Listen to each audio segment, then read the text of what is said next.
dolor y el licor pudiéramos asociarlo directamente a nuestra presión arterial. ¿Sabían ustedes esto?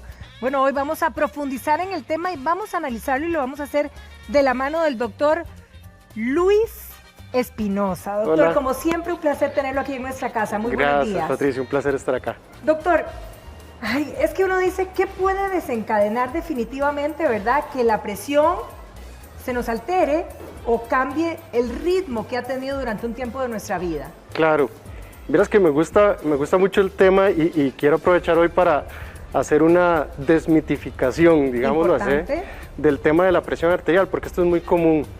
La presión la gente tiende a verla como un valor fijo, un valor que no se mueve y que siempre les han dicho es 120/80 y etcétera. Sí. Pero realmente la presión arterial es una variable y tal vez esa es la forma más apropiada de mencionarla, porque varía entre rangos, incluso en una persona que no tiene ningún problema con la presión.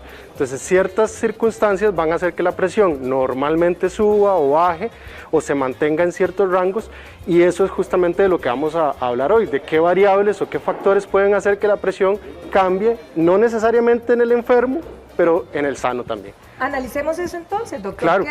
¿Cuáles son los factores que pueden realmente hacer que mi presión varíe? Son muchos, ¿ok? Aquí en la pizarra tenemos algunos, ¿ok? Tal vez de los más comunes que pueden hacer que la presión cambie y se modifique a lo largo del día. Por ejemplo, hablemos de la hora. Sí.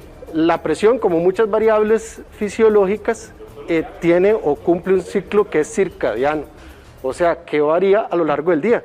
Entonces, casi siempre la hora donde tenemos la presión más baja suele ser durante la madrugada, pongámosle aquí 12 a.m., ¿ok? Entre las 12 y las 3 de la mañana vamos a tener presiones que usualmente son las más bajas del día, pero conforme nos vamos acercando a la hora de levantarnos, pongámosle 6 de la mañana, la presión va subiendo. Y ese pico, digamos, de presión más alta lo vamos a obtener hacia el final de la tarde. O sea, durante todo el día va a tender a subir, doctor. Exactamente.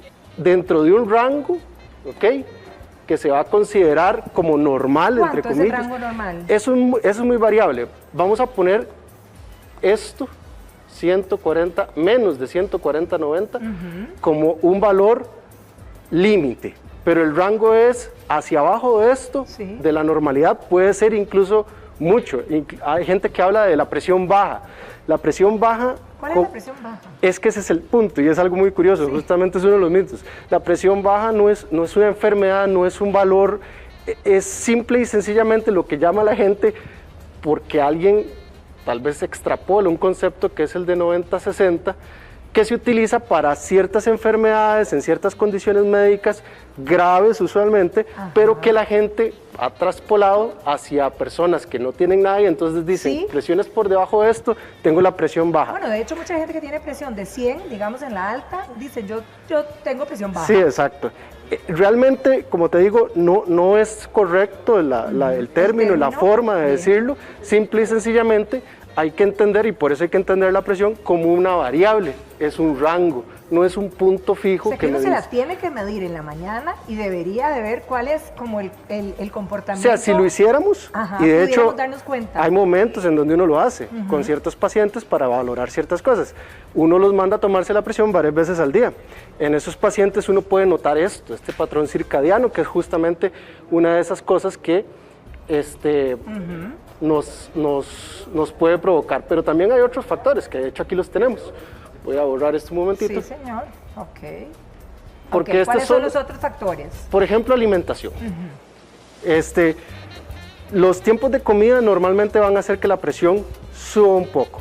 ¿Okay? Cuando comemos. Sí, vamos a entender a la presión como aquella fuerza que nos hace a nosotros lograr una serie de cosas. Por ejemplo, gracias a que el cuerpo tiene la capacidad de modelar o de variar la presión, podemos estar de pie, podemos acuclillarnos y no desmayarnos, etc. Y una de las tantas cosas que nos permite hacer es comer. Gracias a esos cambios de presión podemos comer y no nos desmayamos mientras comemos.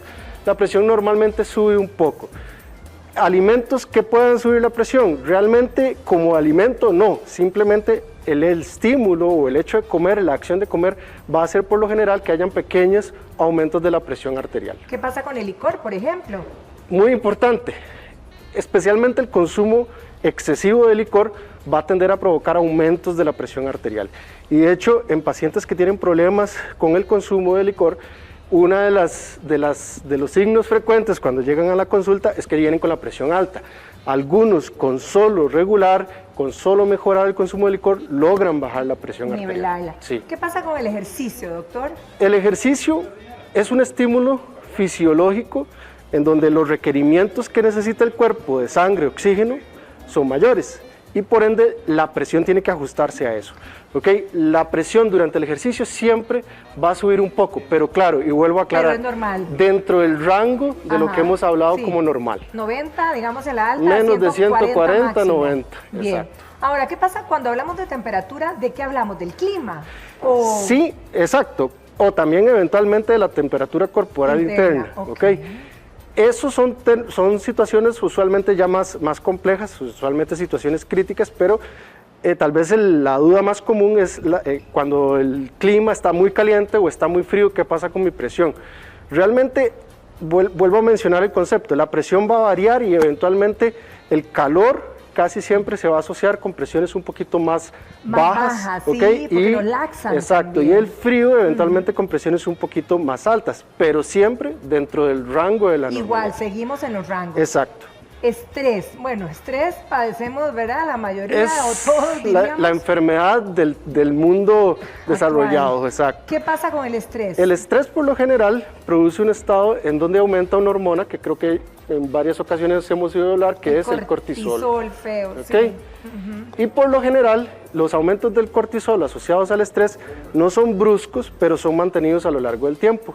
Y uno de los cambios que puede producir son cambios en la presión arterial. Y por lo general tienden a aumentar la presión arterial. Bien. Entonces, este ritmo de vida que solemos tener actualmente, eventualmente nos va a tender a subir la presión y en pacientes predispuestos eventualmente van a desarrollar hipertensión arterial. Ahora, ¿qué pasa con el dolor? Y cuando nos referimos al dolor, ¿puedo decir un dolor de cabeza o que esté inflamada y tenga algún dolor? Sí. ¿Cómo detona la presión? ¿Para abajo? El dolor sube la presión usualmente. Sube también usualmente sube la presión. La persona que está con dolor intenso, de hecho uno de los signos que solemos buscar cuando queremos evaluar qué tan fuerte es el dolor, suele ser eso, por ejemplo. Entonces, con el dolor vamos a ver usualmente aumento de la presión y aumento de la frecuencia cardíaca. Qué increíble, casi todo tiende a la subida, ¿verdad? Sí, pero hay un detalle. Hay algunas personas, y dependiendo también de las características o de qué esté provocando el dolor, y uno lo ve y es bastante frecuente, me golpeé, me dio un dolor muy fuerte, me desmayé. Ese es un grupo particular de personas en donde por un mecanismo, por decirlo así, inverso, más bien el dolor estimula una disminución de la presión arterial y provoca esos desmayos asociados a dolor. Sí. Pero no es lo más frecuente. Lo más frecuente es que el dolor se asocia a aumento de la presión. Bien. Ahora, ¿qué pasa con diferentes medicamentos? ¿También pueden influir en nuestro nivel de presión? Sí. Aquí excluyamos de esto los medicamentos obviamente antihipertensivos que se utilizan para tratar, porque son medicamentos que bajan la presión, están diseñados para eso. Pero otros medicamentos que no tienen que ver con el sistema cardiovascular y que no son antihipertensivos también pueden tener efectos sobre la presión. De hecho, medicamentos de uso común, como por ejemplo los medicamentos que utilizamos para los resfríos, las combinaciones de medicamentos que utilizamos para los resfríos tienden a tener ciertas sustancias que, por ejemplo, pueden provocar aumentos de la presión arterial. Hay otros medicamentos que por el contrario, por ejemplo, los opioides para el control del dolor, el tramal, la morfina, pueden tender eventualmente a provocar más bien disminuciones de la presión arterial. Entonces sí, los medicamentos son uno de esos factores que con frecuencia vemos que pueden influir en el valor de la presión. Excelente, doctor. Tengo aquí